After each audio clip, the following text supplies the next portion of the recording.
టర్కీకి F-35 fighter జెట్లను విక్రయించడంపై Israel ప్రధాని Benjamin Netanyahu వ్యక్తం చేసిన అభ్యంతరాలను అమెరికా అధ్యక్షుడు డొనాల్డ్ ట్రంప్ తీవ్రంగా తోసిపుచ్చారు. తాము ఎవరికి ఏ ఆయుధాలు అమ్మాలో ఎవరూ తమకు చెప్పాల్సిన అవసరం లేదని సంచలన వ్యాఖ్యలు చేశారు. టర్కీ ప్రెసిడెంట్ రెజెప్ తయ్యప్ ఎర్డోగాన్ను తన మంచి మిత్రుడిగా అభివర్ణించిన ట్రంప్ టర్కీ తమకు అత్యంత విలువైన నమ్మకమైన భాగస్వామి అని కొనియాడారు.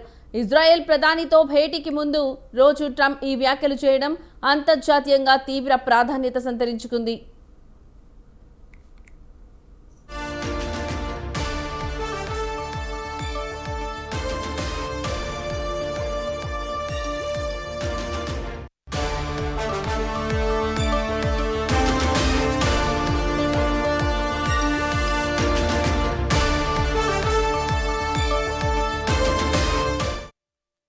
టర్కీకి F-35 ఫైటర్ జెట్లను విక్రయించడంపై ఇజ్రాయెల్ ప్రధాని బెంజమిన్ నెతన్యాహు వ్యక్తం చేసిన అభ్యంతరాలను అమెరికా అధ్యక్షుడు డొనాల్డ్ ట్రంప్ తీవ్రంగా తోసిపుచ్చారు. తాము ఎవరికి ఏ ఆయుధాలు అమ్మాలో ఎవరూ తమకు చెప్పాల్సిన అవసరం లేదని సంచలన వ్యాఖ్యలు చేశారు.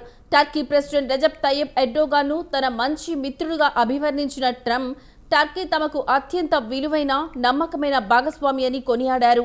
ఇజ్రాయెల్ ప్రధానితో భేటీకి ముందు రోజు ట్రంప్ ఈ వ్యాఖ్యలు చేయడం అంతర్జాతీయంగా తీవ్ర ప్రాధాన్యత సంతరించుకుంది.